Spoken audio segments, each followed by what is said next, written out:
Okay, Porsha, you really need no introduction for real. Well, thank you. But go ahead, introduce your girl. Yeah, we will. Porsha Williams is in the building. I'm so excited to have you and see you in real time, girl. Thank you. You look stunning. And, of course, off air, we were talking about your outfit. I love the color. I'm not sure what material this girl, is, but it's... space.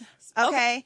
It's Laquan Smith. It's from space. Oh, like, I he's love not that. human because, like, what is this? Yeah, no, but I it love is warm, and it's not a jumpsuit. It's actually like a bodysuit. Like a two-piece. So we were talking about fashion shame. Yes. And I feel like sometimes you buy these outfits, they look great. And are expensive. Right, they're expensive. You posted the one time on Instagram, and now you feel like you can't wear it again because everybody on Instagram has seen it. Right. So how do you feel about fashion shame, and how many times can you really, like, rewear an outfit back to back to back? As many times as I want. Okay. Yeah, I'm definitely known to be like, I'm getting my money worth, okay? Like, you can go down my page, you can actually see the same outfit with, like, 3 different hairstyles. Okay. Okay. So you're just going to switch at the 3 hair. completely typed events. Mm-hmm. Like, let me tell you something. When Michelle Obama, when President Barack Obama was president, and she started re-wearing, like, her belts, her bags, right? Her favorite dresses. I was like, why am I? That's Michelle Obama. Yeah. And if she's okay with it, like, what's really the problem? And then when you really think about it, like, we pay good money for our stuff. We do. And if I like it and it makes me feel good, yeah, because I definitely feel like this needs to be seen again with a bob. It needs to be shoulders a giving. high little ponytail or something. Yeah, you need to see all of this. But today we're going to give it with the long, go naked. I love it. Yeah, I remember, when you were younger and you would get up to go sharpen your pencil just to show off. Yes, exactly. So the new sharpen your pencil is when you're out and you say, I'm going to go take that walk to the bathroom. Oh, okay. Yeah, nice let everybody see the full look. Oh, I love no, that. we came in and sat too fast. Let me go walk to the bathroom. Okay. Porsha, what is your one fashion thing that you cannot live without? Well, I love a Spank. Yes, I love now? Spanks. Not necessarily Spanks, but I like a little. Yes, undergarments. Okay. Yes, undergarments for sure. Not really for the stomach, but for the thighs and the butt. Because I don't mind a jiggle wiggle, but it just depends on where I am. I don't like it to be moving too much. But it's about to be sundress season, so how it is, you gonna do a Spank then? I'm also, what's crazy is people don't know I'm actually pretty shy. What? No, yeah, I am. I don't really Porsha. like. If I'm on TV, okay. I probably will never wear a Spank because I want it to see jiggle. Everybody can see it. But in person, oh my God, to walk into brunch and it's just because it goes. It's going and it's going and everybody looking. I don't know. Yeah, and I could see too, just being a beautiful Black woman, that you have like nice body. Yeah, it does cause a lot of a little like. Okay, hold on. Yeah, it does. And I like. Bras are great, but I rather not wear a bra. Me too. So yeah, I'm getting a touch up here, and I cannot wait because I'm never wearing a bra. Like, y'all gonna be sick of me. Oh, no bra season. Sick of me. Okay, it's gonna be over with. Me and you in the same, but I've got the A's. So. Oh, don't rock them, girl. I remember when I had A's. Okay, girl, I always had my shirt. They'd be like, "You love showing chest." Like, they didn't even call them breasts. They'd be like, "You love showing chest." I'm like, how do you feel when you may have caught like a woman's man kind of checking for you? Has that ever happened? You know what? I don't really try to make too much eye contact and hold too long of a conversation because, opposite sexes, it is what it is. So, but, I think that most men like to go out with their woman and have their woman look good. So they want other men to see their woman if they're confident. Right. If they're confident. Yeah. And I normally tend to like a confident man. Okay. Or he has to be confident. He has to be confident. He got to be. Right, because he got to bring the bring.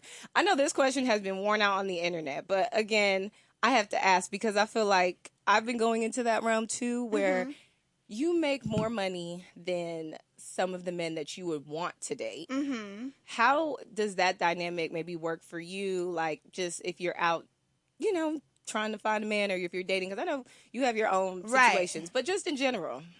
So, I had my first business. My mom was in childcare, so I had my first business at 24. So I became a millionaire at 24. Oh, okay. And, so I was doing my thing then before marriage. Right. Then after marriage, it was a rebuilding situation. So I've been broke. I've been broke. I've had. So really for me, it's about the character of the person.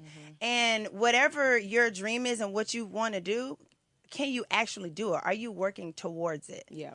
So now I'm 44. Right. And you need to have that already. Okay. It needs to be established. Yeah, Don't come I with feel like now. younger you can go through all of that, but I feel like at this point in my life, I've worked very hard to get to where I am. And, I would like a man who has also have worked hard to get to where he is too. Right. Like, I have a child, and it can be typical dating if you're not financially ready to date. Because for men, with women date broke all the time. Right? Facts. Because you looking to get it from somebody. Men don't date broke necessarily, or shouldn't, because you shouldn't be looking to get it from a woman, right, per se. And another reason why men probably shouldn't date if he's not where he wants to be is because he'll most likely be a little insecure.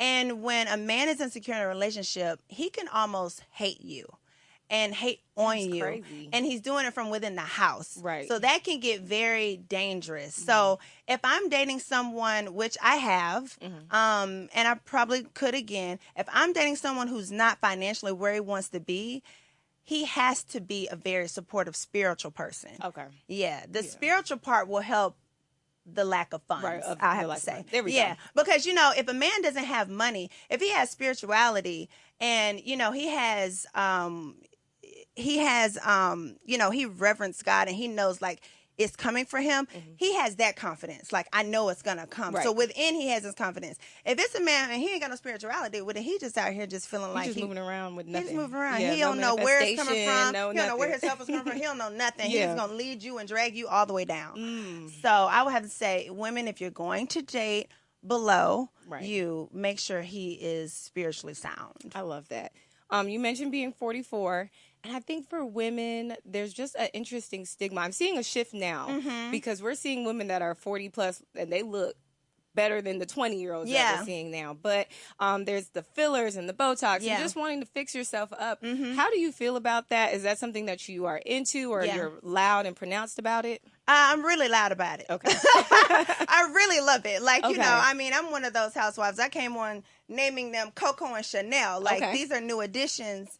I just feel like, yes, at 44 and women of any age, if there's something about yourself you want to fix and you have the money to do that, do that. Okay. You know what I mean? If you want fillers, if you want Botox, etc., just do that. Of course, there's a limit and it can get psychological to where you have body dysmorphia and you may do too much. Right. Wherever. But if you are doing something to help boost your self-confidence, women go through a whole lot. Stop judging us. We have babies. Our body changes. We get past 40, hormones, takes fat out of certain parts of your body. Look. If you want to pump that back up, go right ahead. Okay. I'm all for it. Okay. I love that because I feel like there's just a little bit of shame sometimes. Yeah. But I feel like I'm creeping up there. I'm like, you know what? A filler might not How old are you? 32. So, you can start Botox. And I don't see where you need it. But this is my thing. I'm all about preventative cosmetic surgery. So I started my sister early on with Botox because you have to train those muscles. That's what they were telling me. Yeah, so you want to go to a med spa who is doing it responsibly and conservatively. Yeah. Yeah. But besides that, don't touch your face. You are absolutely gorgeous. Thank you. I appreciate it. Okay, let's get into some business. Okay. Because I did watch the movie. Okay. Love the pixie cut. Thank you. Love the pixie cut. I was like, okay, this is definitely working for Porsha. We see face and jawline. Love that. Okay, all of it's just naked. What would you say is something that you took from your character, Ebony, that you kind of apply in your real life right now?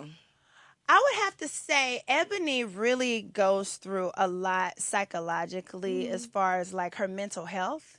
And she decided that, of course, sometimes when you're going through stress, depression, or you're grieving, you're just in it. And you're trying to figure out what are the steps to get out of it. Ebony, and most, some people, they just have to decide this is what it's going to be. Right. If I'm drinking, today I'm going to stop. You decide that day. And you almost fake it till you make it. You know what I mean? And you take that stance for your life and where you want to go. And a lot of times, you have to think about the mental clarity that you want on the other side, and that'll help you. So for me, when it comes to depression and things like that, I've always been plagued with that throughout my life, kind of up and down like this. And I take time for myself a lot.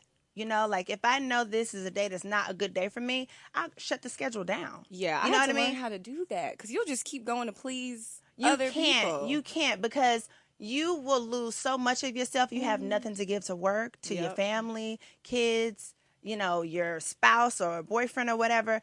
You really have to take time to shut down for you, because it's so many things in the world that you're absorbing, especially from like social media, etc., that it's all negative impact. Whether you're looking at something funny, the next slide can be something depressing. So you're taking in so much, so you have to self-preserve at some point and isolate and really say, this is a day for me. Yes. I'm going to, sit in the bathtub. I'm going to sit in the steamer. I'm going to read a good book. I'm going to just sit and do a facial, or, other things that you do to yourself. But you're going to have to do those things when you need them. Yeah. So when you decide to step into your acting bag, was there any like pushback? Because some people be like, oh, well, we don't take reality TV stars and put them into real movies. Was there a pushback or some sort of divide there? There's always been that line drawn between artists, whether it's a musician who's now getting a big role in a movie, or whether us, a reality star, who gets roles. And yes, I've been typecast in the past. Most of my roles have been played off of a Real Housewife. Right. You know what I'm saying? A caricature of me being on Housewives. But I have also been fortunate to have opportunities in voiceovers for cartoons. Nice. Also have done stage plays, and I've also done some other movies. This particular opportunity with Lifetime and this movie, Single Black Female 3, shows a completely different Porsha in my acting field. Yes, it does. It's more serious. It's dark. And I just think it just kind of shows the stretch of what I can do when it comes to acting, which I'm really glad they gave me the opportunity. What else can we see in terms of acting from you in the future? A lot. Okay. A lot. Yeah. I tend to hyper-focus on certain things. I'm trying to break that, as in just like sticking to it. So I'm still doing acting classes, even though I feel I can act, and clearly other people do too. Right. I'm still honing in on that craft by continuing acting classes. Doing roles that are going to stretch me as an actress and show a different side of me, because eventually you have to pivot, right? You do. I'm not only a reality show person, reality show talent. I've hosted TV shows. I've done all types of things. But when you want to do a pivot, you really have to put just as much energy into acting and doing movies and that craft as you do into anything else, so to grow it. What genre do you see yourself, like, you want to kind of step into to really stretch that? Do you want to be a comedy maybe, or more suspenseful? I can certainly do comedy. Ricky Smiley always said you should be a comedic actress. Like, that is who you are, period. Would love to do it.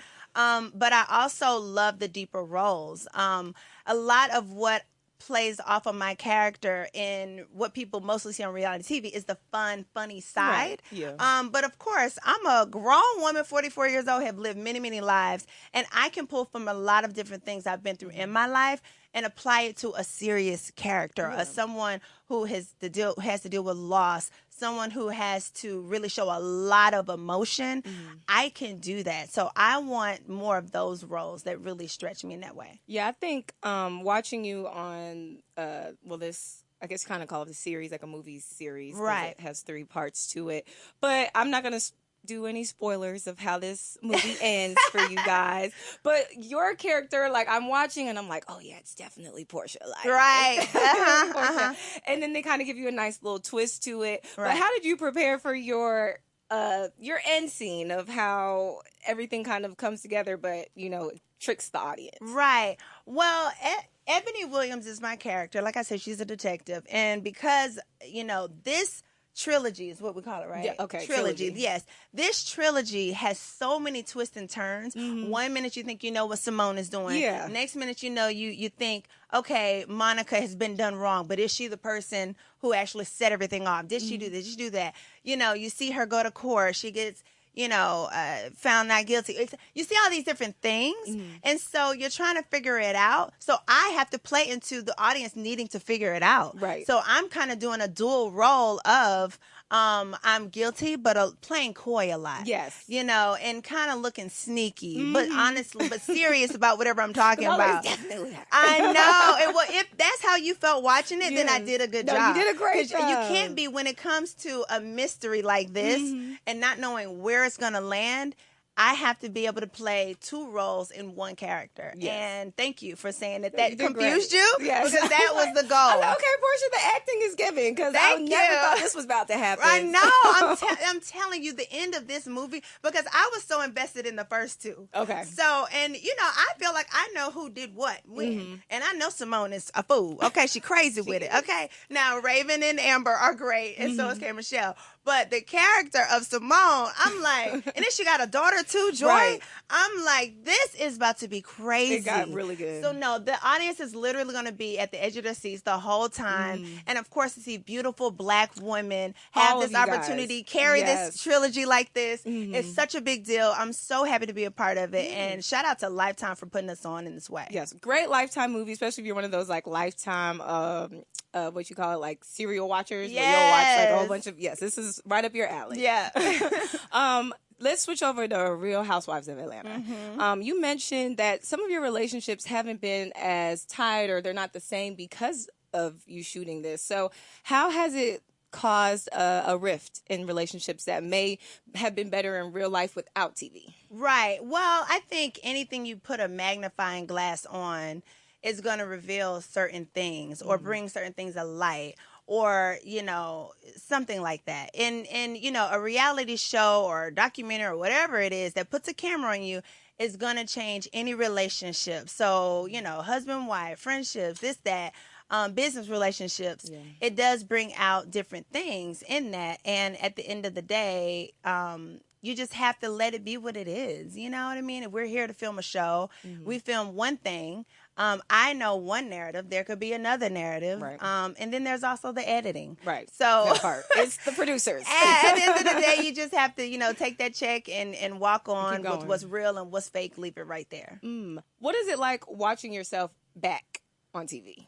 Oh, okay. It depends on the season. Okay. I'm about to say, sometimes you're like, I'm not too bad. It depends on the season. I would have to say over the years, things have kind of changed. When I first started, it wasn't that much social media interaction from the fans. So it wasn't that many comments. It wasn't all that. It was just people who just really loved you. Right. Now everybody got an opinion, and everybody is Ebony Williams. They're a detective, Right. and they literally dissect that show up, down, and round and They round, sure do. which I like for this season, because I think there are a lot of things that are going on that I would hope the audience would be smart enough to sense. Okay. I would hope that they can give different people the benefit of the doubt and then really see how it plays out. So this season, out of all season, I think that the way the audience really pays attention, and oftentimes I say, don't lie, or don't misrepresent, because our fans will go back and pull record on you. Won't they? They pull will. a clip. They will. So So fast. I implore all of our fans to pay close attention. All right. And as it comes to the end of the season, then you tell me what's what with different characters or whomever it is. I feel like that was a challenge to everybody listening that watches Real Housewives. They gonna do it anyway. Yeah, they gonna do it anyway, girl. What is the silliest thing that you've said on one of the episodes that continuously just lives on the internet or lives rent free? Who, me? You asking me? Yes. Porsha Williams, what I have said that is silly. Girl. They make fun of me for something I said the other day. They're like, "Oh, well, you about to meet Porsha because she said." I was like, speaking of that, Porsha moment. Yes. Yeah, I said so many things. 265, the Underground That Railroad, like the 265 was crazy. so many, and then some you'll catch this season and be like, "What is she talking about?" I don't know. It was so funny. Is in my real life outside of the camera, my friends and family are just like me. Okay. Because I'm the one who calls them out. I'm like, I wish it was a camera on you, because then they can see it's not just me. But yeah, I say all kind of crazy stuff. But I get a lot wrong, and I do get a lot right too. Okay. So. Check that, clock that. Thank you, But it's Porsha. fun. Let everybody know when they can watch the movie and anything new that's coming up with you. Yes, so Single Black Female 3 will be airing this Saturday, March 22nd on Lifetime. Check that out. Also, my chic line, Pampered by Porsha, is available on Amazon now. Nice. And Go Naked Hair, and it is available on Amazon now as well. Love that. Thank you. Thank you.